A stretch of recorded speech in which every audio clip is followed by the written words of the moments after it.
Bonjour à tous, bienvenue du coup sur le FHT Live pour la dernière conférence de la journée. On est ravis de pouvoir la présenter avec Barbara qui est responsable du coup juridique chez Payfit et Agathe qui elle est sales CHR chez Skello. Aujourd'hui, la présentation qu'on va vous faire, c'est simplement vous expliquer de manière très concrète comment réouvrir son restaurant et son hôtel en toute sécurité pour ses employés et ses clients suite à cette crise qu'on a pu connaître. Le temps que tout le monde arrive, je vais laisser la parole à Barbara et Agathe pour se présenter et présenter peut-être les deux sociétés que tout le monde ne connaît peut-être pas pour que vous compreniez pourquoi on s'est positionné sur ce sujet qui nous tient vraiment à cœur. Barbara, je vais te laisser la parole du coup. Oui, bien sûr, merci Sophie. Alors, je suis Barbara Joigny, je suis responsable juridique chez Payfit. Payfit qui est un outil de SIRH qui permet en fait de simplifier tout ce qui est bulletin de paie et gestion des salariés dans les entreprises. Merci beaucoup Barbara et Agathe, je te laisse la parole. Bonjour, du coup, moi je m'appelle Agathe.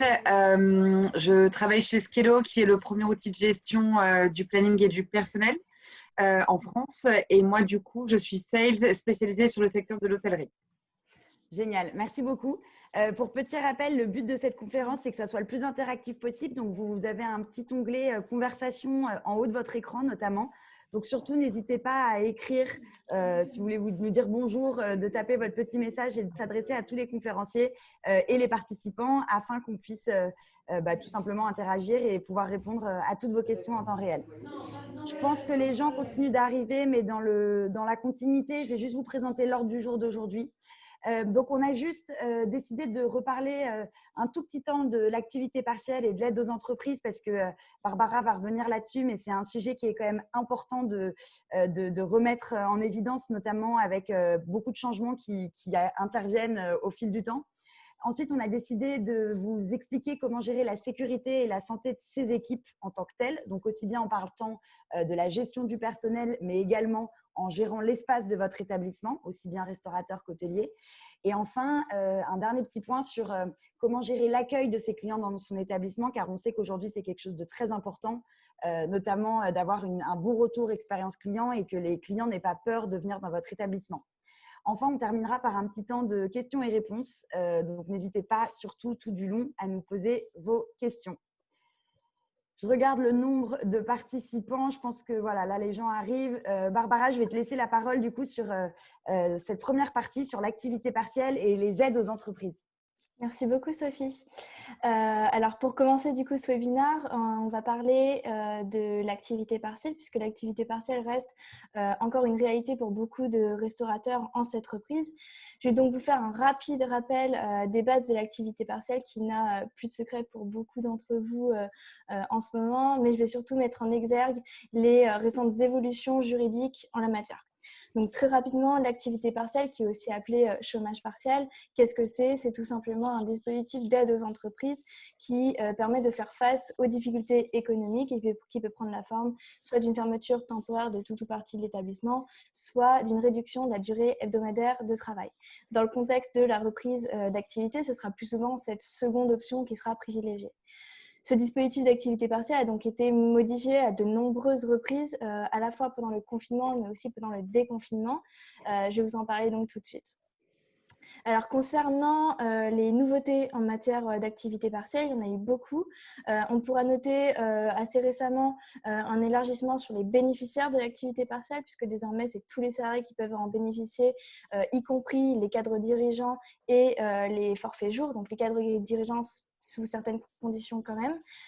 Également, depuis le 1er mai, il y a certains arrêts dérogatoires qui avaient été créés au tout début du confinement qui ont basculé du régime de l'assurance maladie vers le régime de l'activité partielle. On pense aux arrêts pour garde d'enfants de moins de 16 ans, pour les arrêts pour garde d'enfants handicapés ou pour les arrêts pour les personnes vulnérables.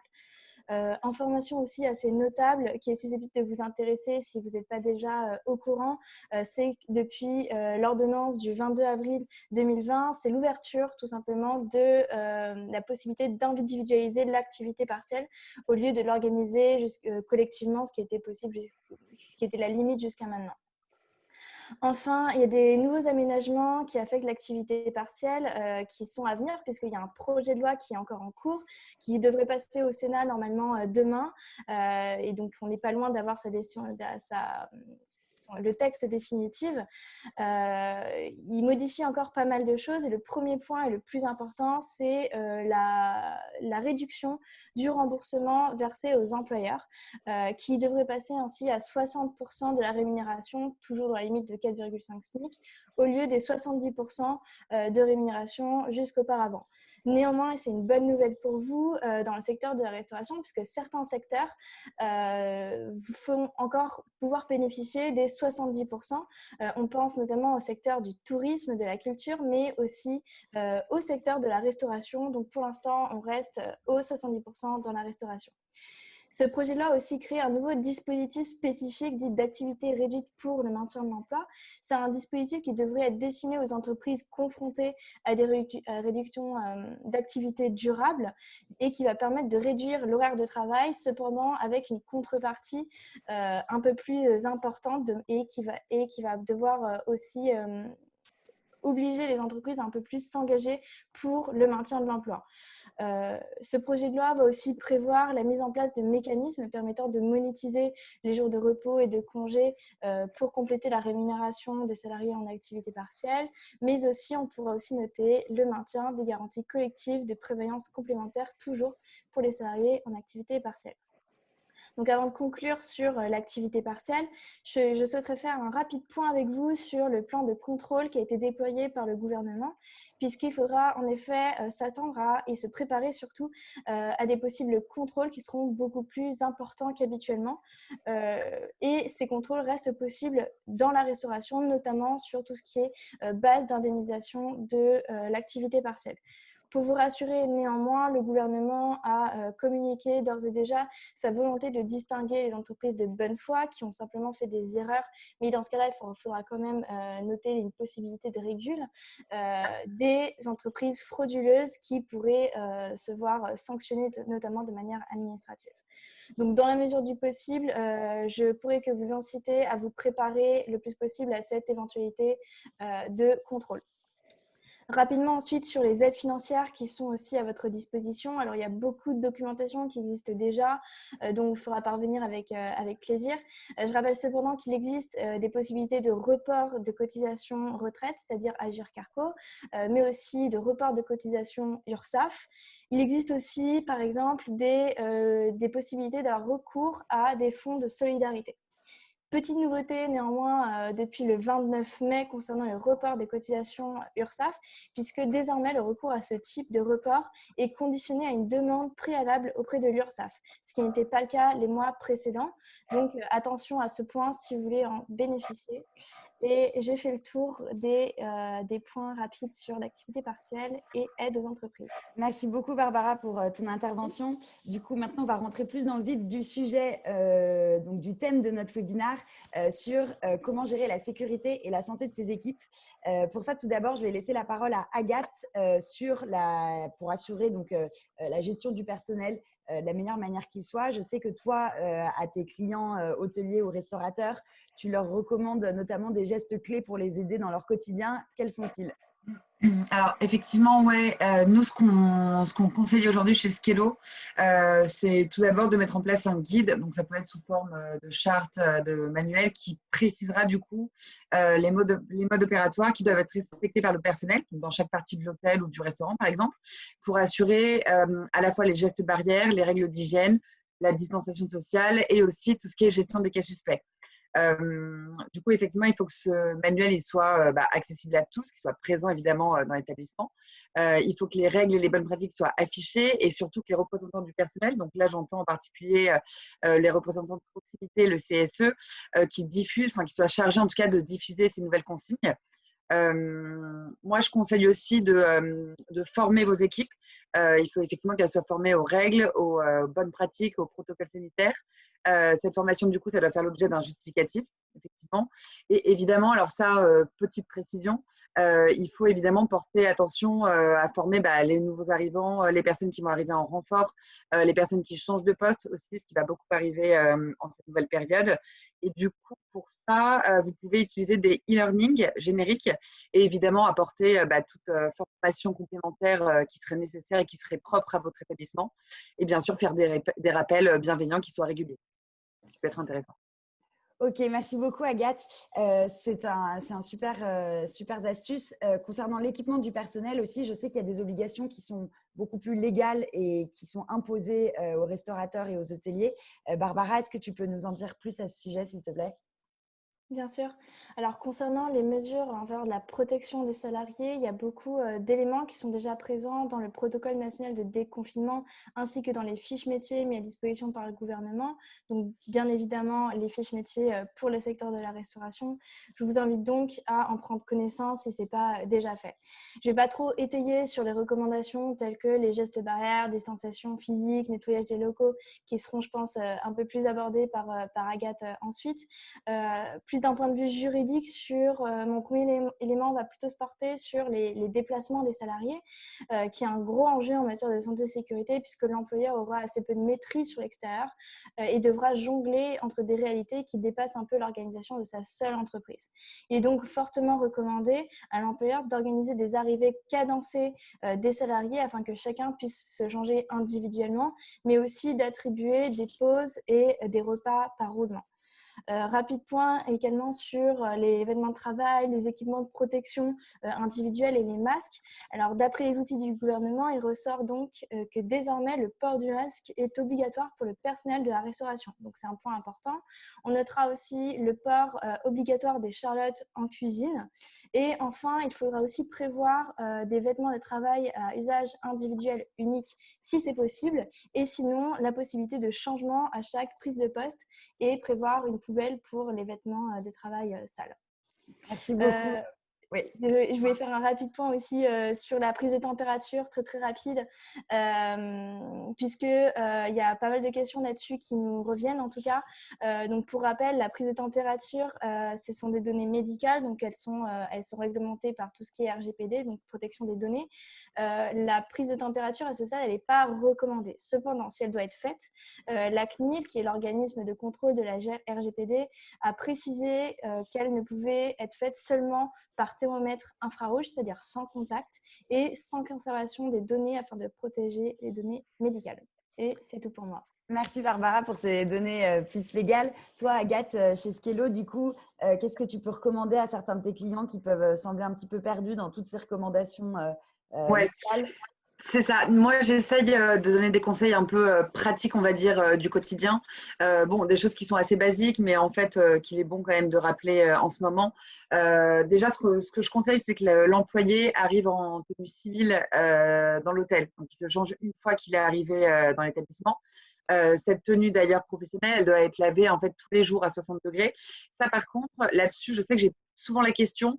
Il n'y a pas de précision ou de restriction sur le fait que la tenue doit être lavée chez le collaborateur ou bien directement dans l'établissement de travail. Alors ça, évidemment, comme l'a dit Barbara, les masques super importants qui doivent être renouvelés ou qui doivent être lavés régulièrement, les gants qui doivent être à usage unique. En ce qui concerne le matériel, évidemment, chaque employé doit avoir son propre kit qui lui sera remis et qui va être utilisé tout le long de son service. Il faut qu'il ait aussi à disposition un flacon de gel hydroalcoolique, des lingettes, par exemple, ça peut être quand même assez efficace, je dirais. Et puis, évidemment, tout ce qui concerne le matériel, le collaborateur. En ce qui est plutôt de l'espace, on en reparlera, mais rapidement, pour aménager l'espace, au niveau du comptoir, ce qu'on conseille, nous, chez Skello, c'est qu'il y ait une protection qui soit assurée via un écran visière porté par le barman. Et au niveau de la cuisine, effectivement, ça, c'est quand même super important de bien respecter le lavage des mains toutes les 30 minutes, ou bien le port de gants, dans ce cas-là. Le port de Charlotte, effectivement, ou alors l'équivalent type filet qui est du coup complètement obligatoire. Et bien sûr, le port de masque qui est quand même super approprié aussi. Et alors, Agathe, comment est-ce qu'on gère l'évacuation justement de tous ces nouveaux déchets, masques, gants et lingettes? Car ça, pareil, ça pose problème souvent pour les clients. Complètement. C'est une question, en fait, je pense, qui n'avait pas du tout été traitée dès le départ. Donc, beaucoup, en tout cas, moi, de nos clients chez Skello, pardon, se sont posés. Typiquement, nous, on a une badgeuse. Donc, nos clients utilisent une badgeuse, en fait, qui a un passage du coup obligatoire à l'entrée et à la sortie, à l'entrée et au départ plutôt de chaque employé lors de sa journée de travail. Et donc, ce que font nos clients, c'est qu'ils ont installé une poubelle juste à cet endroit-là. Comme ça, très facilement, ils savent que leurs employés vont arriver à cet endroit et repartir de cet endroit-là.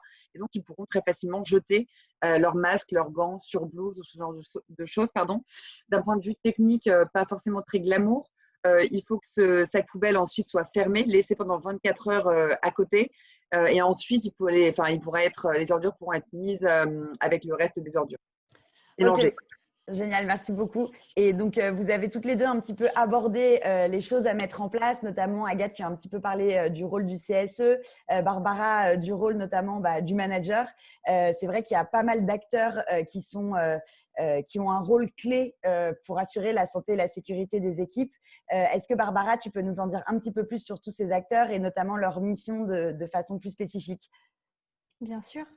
Alors, c'est vrai qu'en matière de santé-sécurité, il y a plusieurs acteurs. Il y en a des très connus, il y en a des nouveaux aussi. Alors, tout d'abord, bien évidemment, le premier acteur, c'est l'employeur qui est l'acteur principal, puisque celui-ci est tenu, en vertu du Code du travail, vous le savez sûrement, a une responsabilité en matière de santé et sécurité. La jurisprudence a défini il y a quelques années que cette responsabilité se fait via une obligation dite de moyens renforcés. Ça veut dire que l'employeur doit prendre toutes les mesures nécessaires pour protéger les salariés. Ça, c'est quelque chose à bien garder en tête dans ce contexte. Et justement, concernant le contexte actuel, puisqu'on parle de l'employeur comme acteur, il peut aussi être intéressant de rappeler que l'employeur est central dans la mise en place et la mise à jour d'un outil qui vous sera aussi utile qu'obligatoire, c'est le document unique d'évaluation des risques, dit aussi DUER. Alors, pour rappel, ce document, il doit être mis à jour au moins une fois par an lors de tout changement important modifiant les conditions de santé, d'hygiène et de sécurité. Alors, dans le contexte Covid, vous l'aurez compris, il apparaît donc important de justement mettre à jour ce document au regard des nouveaux risques sanitaires liés au Covid-19. Sur le point de la DUR, ça me permet de faire aussi la transition vers notre second acteur principal, qui est le CSE, donc le Comité social économique, puisque lorsqu'il existe, il peut avoir un rôle important et peut être notamment consulté en matière d'organisation. Pour ces types, sur ces points, il est important aussi de se rappeler que les arrêts récents Amazon, La Poste et Carrefour qui me poussent en fait vivement à vous recommander aussi, à vous inciter à être le plus possible dans une démarche collaborative avec le CSE et entre autres les inviter à la révision de la DUR. L'employeur peut aussi compter sur d'autres acteurs un peu plus atypiques. Je pense d'abord à la médecine du travail qui peut notamment guider l'employeur dans les solutions à mettre en place. J'ai envie aussi de vous parler du référent protocole sanitaire qui est apparu dans le protocole de déconfinement commun à toute la profession HCR et qui a pour mission de s'assurer de la mise à jour et du respect des règles et des bonnes pratiques au sein de chaque établissement. Alors, comme le référent Covid-19 dont vous avez peut-être entendu parler il y a quelques semaines, il pourra s'agir de tout salarié motivé, d'un membre du CSE ou même de l'employeur lui-même, c'est-à-dire toute personne qui sera jugée compétente. Il est donc important que ce référent protocole sanitaire soit nommé et avec des missions bien identifiées. Ok, merci beaucoup Barbara. D'ailleurs, je rebondis là-dessus concernant le référent. On parle beaucoup de ça sur le milieu CHR, mais nous, par exemple, chez Skello, on l'a mis en place aussi dans nos bureaux et c'est quelque chose qui marche beaucoup. On a un référent pour des équipes de 8 personnes et ça rassure tous les employés et ça permet vraiment, dès que quelqu'un a un petit doute et qu'il n'a pas envie de gêner son manager ou la DRH pour des sujets un petit peu qui peuvent sembler futiles, mais les sensibilités de chacun sont différentes. C'est quelque chose de très apprécié. Génial. Ensuite, il y a un dernier sujet moi, que j'avais envie d'aborder concernant la gestion du personnel. Nous, on a accompagné Skello comme Payfit tous nos clients durant cette crise et il y a beaucoup de questions qui sont revenues de façon assez récurrente. On les a sélectionnées pour vous en se disant que ça pouvait peut-être vous intéresser. Notamment, une question qui n'est pas des moindres, c'est de savoir comment gérer le stress et l'anxiété des équipes vis-à-vis du Covid. Agathe, je sais que tu as eu pas mal de fois cette question. Est-ce que tu peux nous expliquer ce que tu réponds à nos clients dans ce cas-là? Alors ouais, c'est vrai que moi, ça a été un sujet aussi dont j'ai pas mal discuté avec les hôtels ou les restaurants avec qui je travaille. Alors moi, ce que je conseille, c'est tout simplement de communiquer de façon très calme, très régulière sur justement les nouvelles informations qui sont disponibles, ce que le gouvernement euh, implique aussi.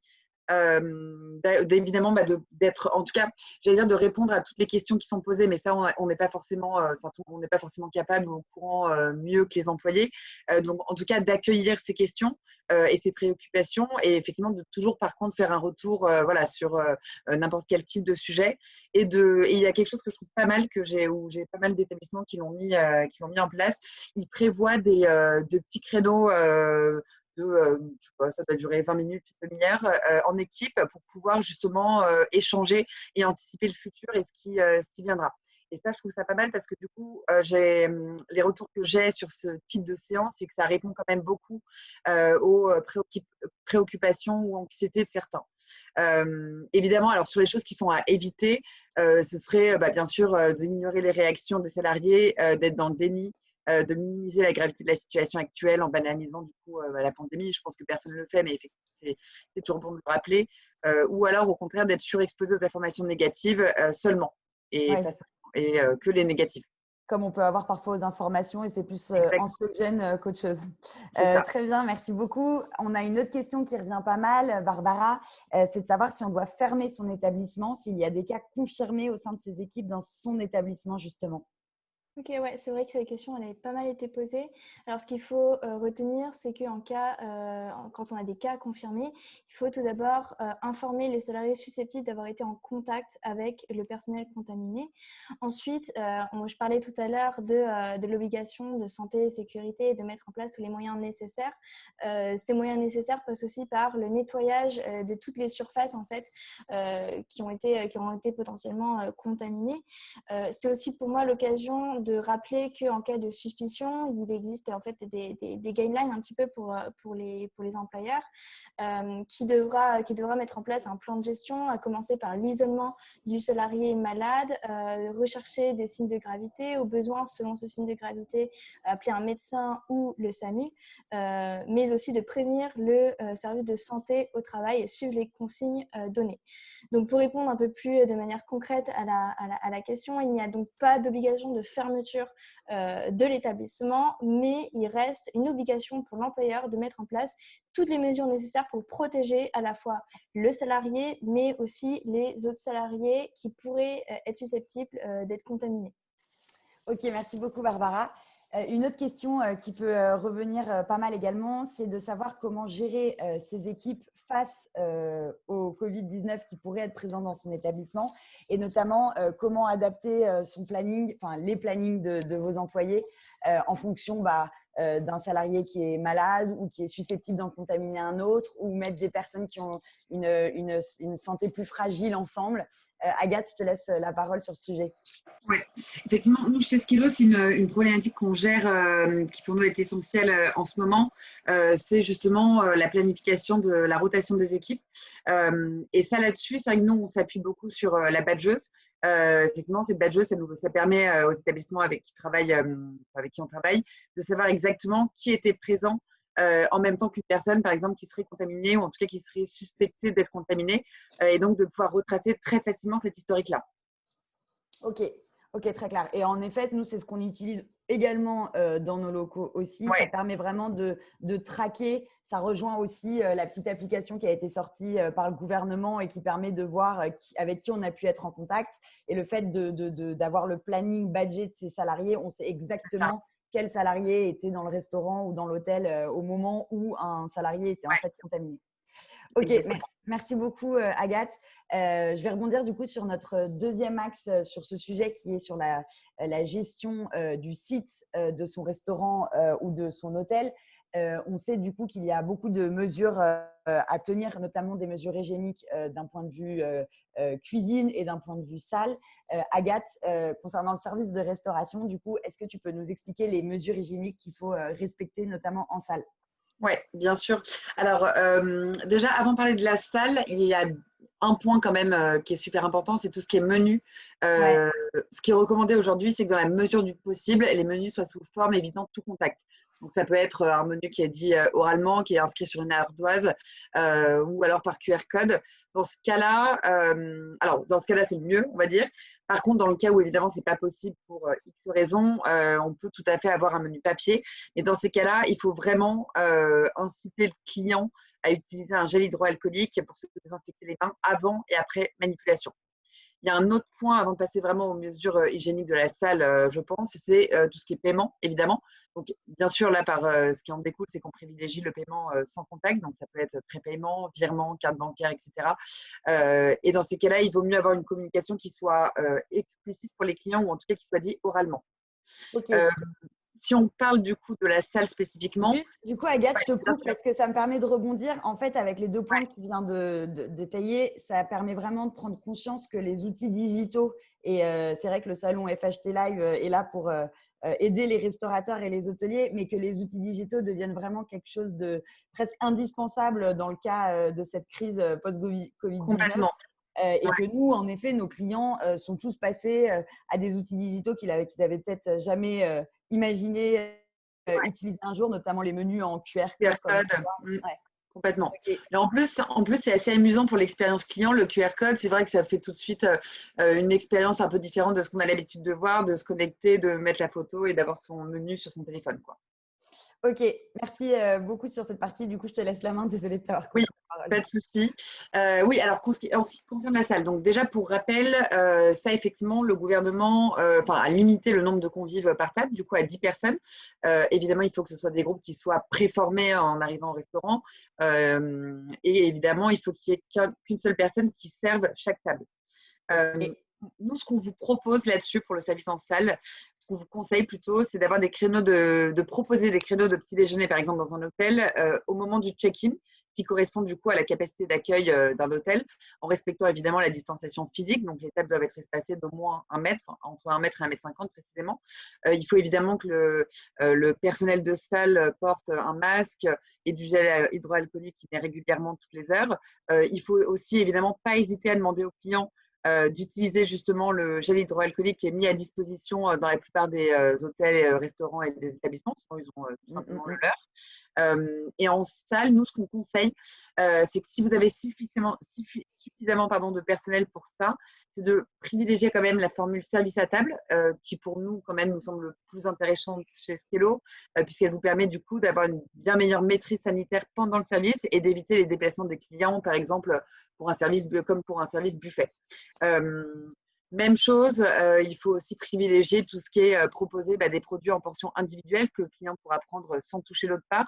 Là, ça peut être un yaourt, du fromage blanc en petites barquettes, ce genre de choses. Et évidemment que tous ces produits individuels devront être filmés, ou en tout cas bien refermés. Petite chose aussi, moi, c'est des établissements avec qui je travaille qui m'ont dit cette semaine qu'ils avaient mis ça en place. Ils ont élargi en fait leur plage de petit déjeuner, par exemple, à 4 heures au lieu de 2 ou 3, tout simplement pour pouvoir mieux étaler les flux et permettre du coup au client de prendre son petit déjeuner beaucoup plus sereinement. On va aussi privilégier des produits qui sont locaux ou du moins qui sont bio. Il me semble qu'en salle, c'est le plus gros à mettre en place là-dessus. d'accord. Ok, juste j'en profite, Agathe, je te redonne la parole dans 2 minutes, mais on a une question, Barbara, sur le port de la visière derrière le bar. Est-ce qu'il faut un écran plus un masque ou les deux suffisent ou un suffit? Comment ça se passe? Alors, Alors, bah, oui, oui, excusez-moi.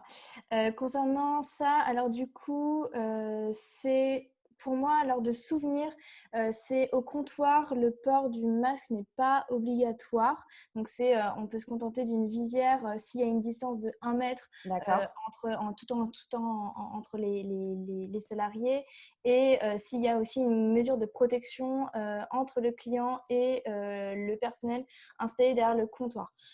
Petite nuance quand même, c'est que je vérifierai quand même ce point-là néanmoins. En tout cas, ce qui est sûr, c'est qu'on retrouve cette solution dans le protocole commun à toute la profession HCR. Ok, merci beaucoup Barbara. Agathe, je vais te relaisser la parole. Excuse-moi. Alors, pour tout ce qui est mesures hygiéniques en cuisine, du coup, Ouais. alors évidemment, ça c'est on va dire que les cuisines aujourd'hui, c'est quand même ça a été en tout cas un gros sujet. Il faut faire particulièrement attention. Les procédures du coup que vous mettez en place ou que vous aviez mis en place habituellement en termes d'hygiène, que ce soit sur la réception des aliments, la préparation des repas, doivent être évidemment renforcées. Là, du coup, je me répète avec ce que je disais au départ, mais il faut quand même avoir une discipline assez stricte sur toute personne en cuisine doit effectuer un lavage des mains toutes les 30 minutes ou bien porter des gants, porter un filet ou une charlotte et évidemment, alors je crois que ce n'est pas obligatoire, mais en tout cas, c'est quand même privilégié d'avoir un masque aussi. Avant de commencer du coup l'utilisation de la cuisine, il faut bien être sûr d'avoir procédé à un grand nettoyage, bien dépoussiéré, bien désinfecté, tout ça. Il faut par exemple, quand vous réceptionnez des marchandises, avoir un sas, si possible, que ce soit en extérieur, ce serait quand même le mieux, et afin d'éviter du coup toute contamination et contact avec le livreur pour sécuriser les zones propres. Du coup. Okay. Avant ce sas, évidemment, il faut retirer et jeter les emballages carton et faire très attention aux contaminations croisées, sales et propres. Du coup. Bon, pour ce qui est des points de contact principaux, ça, je pense que tout le monde a quand même une petite idée là-dessus. C'est toutes les choses auxquelles il faut faire très attention, qu'on touche régulièrement et voilà, à nettoyer très régulièrement aussi. Pour ce qui est de la plonge, la seule chose là-dessus que je rajouterais par rapport au fonctionnement qu'on pouvait avoir avant, c'est vraiment de respecter une distance d'1 mètre à 1,50 m entre toute personne dans la cuisine. Ouais. Donc, pareil pour le plongeur. De vérifier les bonnes températures de lavage qui doivent être à 60 degrés et de rinçage qui doivent être à 70 voire 80 degrés. Et qu'évidemment, les plongeurs aient des tabliers qui soient jetables ou lavables, du moins à leur disposition. Ok, merci Agathe. Et je sais que quand on a préparé ce webinaire, tu me parlais également d'un témoignage de Sarah Morvan qui est donc responsable RH pour le groupe Grape Hospitality. Donc, ça doit vous parler pour les gens qui suivent ce webinaire, qui t'avait notamment fait remonter quelque chose à ce sujet. Tout à fait. Alors, en fait, c'était assez intéressant. Elle, alors déjà, la vision qu'elle a, entre guillemets, du futur de l'hôtellerie dans les prochaines semaines, c'est que évidemment, ça va être une clientèle beaucoup plus locale et non de tourisme. Du coup, alors, juste avant ça, quand même, le point quand même au niveau du personnel que je trouvais particulièrement intéressant, c'est en fait, elle pense que cette période va permettre à ses équipes de devenir polyvalents. Je vous prends un exemple, un chef de cuisine va certainement devoir apprendre à servir en salle aussi, puisque toute l'équipe ne reviendra pas. Un directeur d'hôtel pourrait tout aussi bien commencer à faire des check-in. Donc ça, d'une part, c'est quand même un point assez positif sur le personnel en lui-même. Pour ce qui est du futur de l'hôtellerie, ce qui est intéressant, c'est qu'effectivement, ça va être un autre type de clientèle. Ce sera plus des touristes, ou ce sera en tout cas moins de touristes dans les prochaines semaines en tant que clients. Ce sera certainement des personnes qui, par exemple, seront en télétravail et chercheront une meilleure connexion Internet, donc souhaiteront bénéficier des services d'un hôtel sans forcément y dormir. Donc, c'est quand même un futur qui est, en tout cas pour elle, assez intéressant et certainement positif. Ouais. Et je me souviens, moi, elle m'avait aussi fait part du fait, parce qu'on a parlé beaucoup de la cuisine et de la salle pour que ça corresponde aussi bien aux restaurateurs qui nous regardent qu'aux hôteliers. Mais par exemple, elle, pour ces hôtels, ils ont pris la décision chez Grape Hospitality d'offrir peut-être un service un tout petit peu moins de qualité qu'ils avaient l'habitude de le faire, dans le sens où, par exemple, les femmes de chambre ne passeront plus les matins dans les chambres, mais attendront le départ de la personne. Et en fait, ils sont prêts à faire ces concessions-là pour justement avoir un meilleur retour des clients et une meilleure fidélisation et du coup, les rassurer tout simplement. Complètement. Ok, et très très brièvement, parce que le temps tourne, concernant le room service, bon, qui concerne du coup les hôtels et la vente emportée qui va concerner également le restaurant plus hôtel, est-ce que tu peux nous dire quelques mots là-dessus sur cette gestion? Ouais, alors le room service, donc propre à un hôtel, nous, ce qu'on conseille chez Skello aujourd'hui, c'est que les hôteliers mettent à disposition un choix de petit déjeuner et ou de repas plastifiés qui sera du coup remis au client à la réception au moment du check-in. Le client, du coup, peut effectivement choisir un Ouais. horaire et un contenu de plateau. Et du coup, bah, de façon assez logique, le repas lui sera livré devant sa porte. Et une fois que la personne, le livreur, l'aura déposé, il pourra le récupérer. Évidemment, le personnel portera des gants, un masque, ça là-dessus, on en a beaucoup parlé. Pour ce qui est du service à emporter, du coup, c'est la même chose. Le client doit l'avoir précommandé la veille. Il faut que ce repas soit contenu dans une boîte en carton ou en tout cas un sac plastique qui soit fermé. Il vaut mieux préférer de la vaisselle et des contenants qui soient respectueux de l'environnement, tels que des sacs craft, des gobelets en carton recyclé et recyclables. Et puis, bien sûr, idéalement, prévoir une table sur laquelle le déposer afin d'éviter une remise en main propre entre le livreur et la personne qui va réceptionner. Ok, merci beaucoup Agathe pour toutes ces informations. On va passer du coup au troisième axe de ce webinaire qui concerne donc plus les clients en tant que tels et comment gérer leur accueil dans votre établissement. Pour ça, je vais d'abord laisser la parole à Barbara.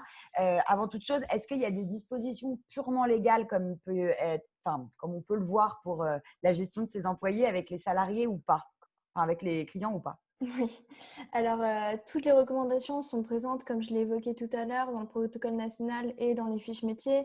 Globalement, ce qui ressort, ça va être des informations qui sont assez larges et qu'on connaît déjà pas mal. Ça va être tout ce qui est gel hydroalcoolique, masque, distanciation sociale. Je pense que sur ces points-là, Agathe sera un peu plus pertinente que moi pour aller un peu plus dans les détails et donner des réponses un peu plus concrètes. Ok, du coup, Agathe, Ouais, on sait aujourd'hui qu'il y a beaucoup de mesures qui sont attendues de la part des clients. Comme je le disais au début de ce webinaire, il y a plus d'un client sur deux qui juge important justement que les restaurateurs et les hôteliers mettent en œuvre toutes les mesures possibles pour assurer leur sécurité. Est-ce que toi, tu peux nous donner un petit peu un aperçu? Voilà, j'ai essayé de retracer les différentes bien étapes fait. qu'un client peut avoir dans un établissement. Est-ce que tu peux nous donner du coup, concernant l'entrée d'un client, qu'est-ce que toi tu peux recommander, conseiller aux personnes qui nous écoutent? Alors, l'entrée, effectivement, premier point, je dirais que c'est un point qui est hyper essentiel, puisqu'en plus, c'est le premier point de contact avec le client. Donc, c'est le moment un petit peu de le rassurer, de rassurer à la fois les clients et les employés aussi. Alors, à l'heure actuelle, ce qu'il faut savoir, c'est que le port du masque, il est recommandé pour les espaces où la distanciation sociale ne peut pas être respectée. Par contre, il n'y a pas d'imposition. Les enseignes ont le droit d'exiger que les clients en portent pour entrer dans leur restaurant, par exemple, aller aux toilettes ou bien payer. Ça, on l'a vu, on voit beaucoup en ce moment. Mais le masque n'est pas obligatoire dans l'espace public et les restaurateurs ont tout à fait le droit de refuser leur entrée à ceux qui n'en portent pas. En revanche, du coup, à la différence des employeurs qui doivent fournir les masques à leurs employés pour leur en imposer du coup le port, les restaurateurs n'ont aucunement l'obligation d'en mettre à disposition à leurs clients. C'est Ce eux qui peut qui… être un choix du coup un peu compliqué parce Exactement. que ouais. C'est eux qui décident un petit peu. En fait, j'avais envie de dire, c'est eux qui décident l'image qu'ils veulent renvoyer. En fait, tout dépend, ça c'est assez personnel. Je sais qu'aujourd'hui, quand même, dans la plupart des clients, que ce soit restaurateurs ou hôteliers chez Skello, ils imposent quand même le port du masque des clients au moment d'aller aux toilettes ou de régler la décision. Voilà. Ensuite, effectivement, ça reste encore pour le moment propre à chacun. Ok. Et concernant la circulation dans les établissements, comment ça se passe? Bon, on est tous allés dans un restaurant ou dans un hôtel depuis le déconfinement, mais c'est vrai qu'il y Ouais, a des marquages au sol un petit peu partout. exactement. Je ne sais pas si tout le monde l'a remarqué, mais effectivement, normalement, dans tous les établissements, ils ont tous dû du coup repenser la circulation dans leur établissement pour éviter tout contact entre les clients ou les employés. Du coup, dans tous les établissements, il y a un balisage clair qui doit être mis au sol, avec notamment la mise en place au sol de marqueurs indiquant les distances à respecter entre chacun. Il peut aussi avoir un sens de circulation qui sont indiqués dans l'établissement.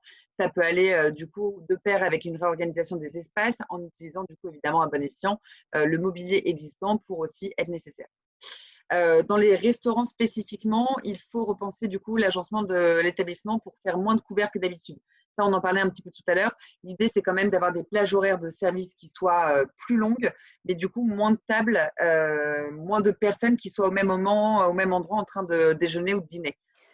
Après, c'est un peu compliqué malheureusement de mettre ça en place pour les zones Ouais, oranges où on impose à certains restaurateurs de fermer officiellement leur terrasse complètement. à 22h. Ouais. Malheureusement, c'est encore un petit peu compliqué. Je pense qu'on est dans les débuts un petit peu de cette mise en place. En tout cas, c'est vrai que dans l'idéal, pouvoir rallonger, faire un sens de circulation et baliser son établissement et rallonger ses plages horaires de service, c'est trois choses qui permettent quand même de fonctionner en toute sécurité, on va dire. Bien sûr. Ok.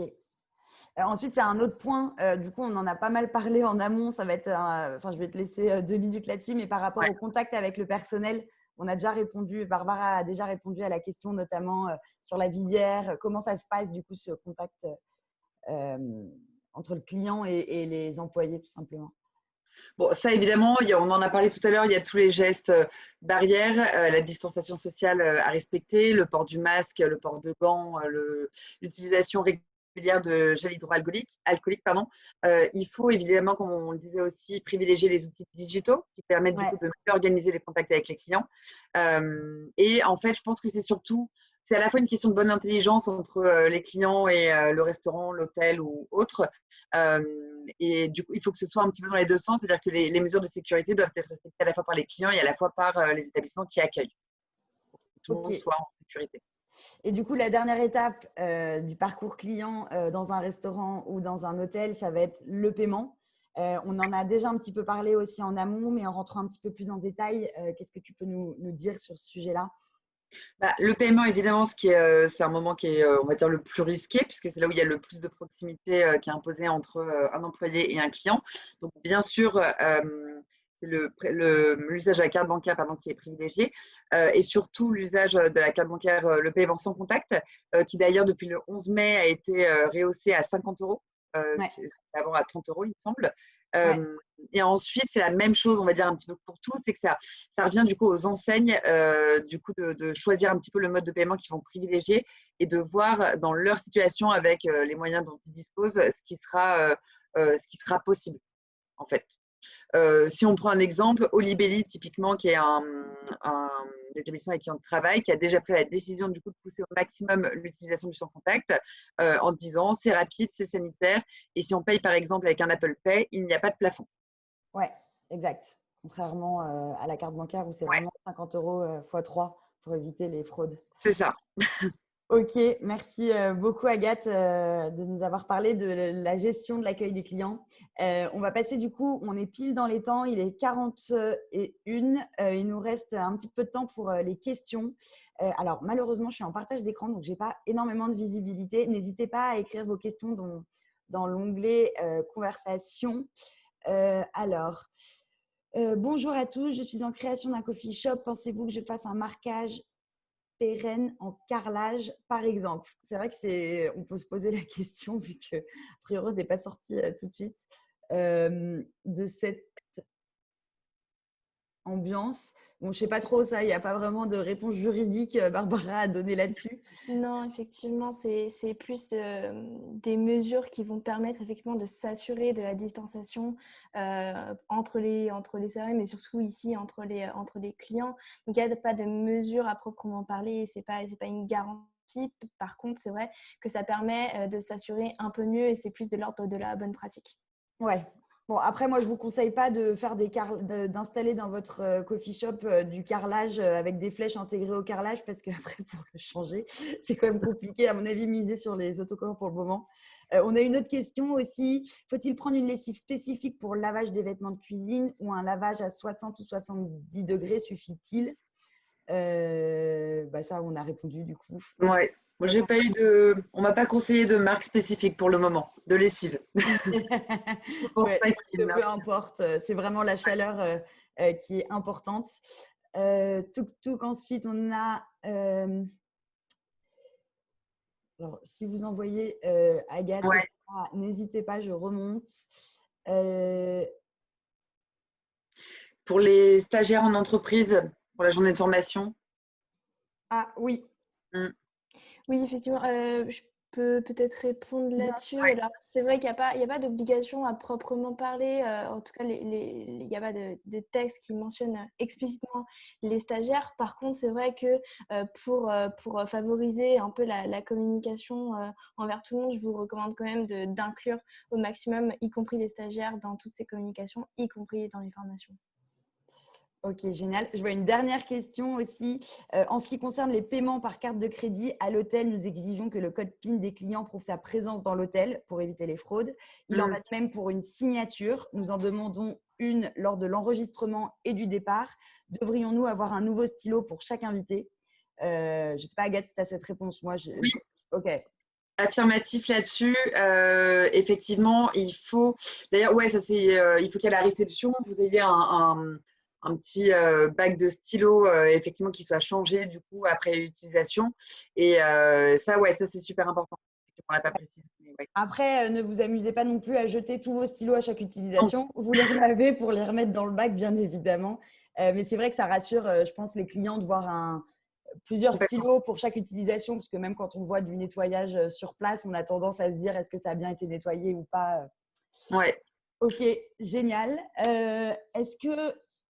Alors, il y a Clélia, notre modératrice, qui me remonte des questions. Je vais arrêter le partage. Écoutez, je pense qu'on est plutôt dans les rangs. Le problème est le respect des gestes barrières des clients. Malheureusement, souvent, oui, c'est des clients. Est-ce qu'on a le droit de refuser des clients d'ailleurs? C'est ce qu'Agathe expliquait tout à l'heure. Alors, Barbara, tu me dis si je me trompe d'un point de vue juridique. Pour moi, effectivement, aujourd'hui, il en va de la sécurité des employés aussi. Si un hôtel ou un restaurant considère que le client les met en danger, il peut tout à fait les refuser. Ouais. D'ailleurs, j'étais sur une terrasse à Paris et on m'a refusé l'accès aux toilettes et on m'a dit en gros, vous partez si vous n'avez pas de masque. Et du coup, je suis allée m'acheter un masque à la pharmacie. Ouais, c'est ça. Ouais. C'est même logique en fait que Ouais. pas être gêné en tant que restaurateur de dire non et de se dire qu'on perd un client. Le principal, c'est vous perdez peut-être un client. Enfin, si vous l'acceptez, vous gardez votre client, mais il faut aussi penser à toutes les retombées sur sur Google, sur toutes les notes qu'on peut vous donner en ligne aussi. Il y a pas mal de notes qui peuvent diminuer sur ça. Et la pharmacie a dit pas de masque, pas d'entrée. C'est vrai que sur la partie de est-ce qu'on peut refuser ou pas, globalement, ça reste un établissement privé, donc vous êtes libre d'instaurer vos règles dès lors qu'elles ne sont pas discriminatoires ou autres. Là, il s'agit de protéger à la fois les salariés, mais aussi les autres clients. Donc, clairement, vous pouvez imposer le port du masque. Mm. Et il y a une question concernant pour la visière derrière le bar.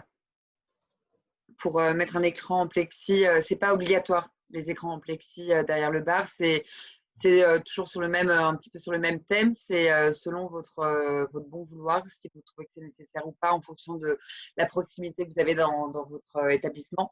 C'est pas obligatoire en tout cas. Ok. J'ai aussi une question. Prévoyez-vous une détection de température par caméra thermographique pour les cas suspects à l'entrée des clients? Pour ma part, je le recommande pas.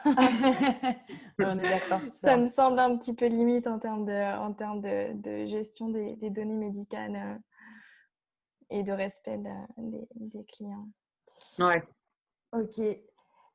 Écoutez, je pense qu'on arrive à la fin de cette conférence. On était ravis en tout cas de participer et de clôturer cette journée de conférence pour le FHT Live. D'ailleurs, on voit Karen qui réapparaît. On la remercie pour l'organisation de toutes ces conférences. Je vais vous laisser la parole, Karen. Ouais.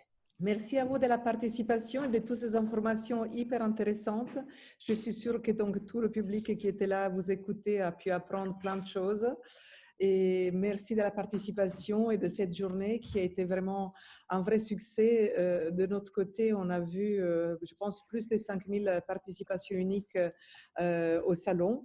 Je peux dire pour les personnes qui nous écoutent, on a vu énormément de gens aller voir les stands. Vous allez avoir tous les chiffres dans quelques jours. Peut-être pas le courage on n'a pas encore l'habitude d'aller toquer à la personne, c'est-à-dire ouvrir le Zoom. Mais c'est intéressant de voir cette nouvelle participation à un salon virtuel. Et vous allez donc, les visiteurs comme les exposants vont avoir en live toutes les informations de cette journée. Merci encore à tous de la participation. Je vous souhaite une excellente soirée. Merci beaucoup. Merci Merci à beaucoup. tous. Au Bonne revoir. soirée. Au revoir. Au revoir.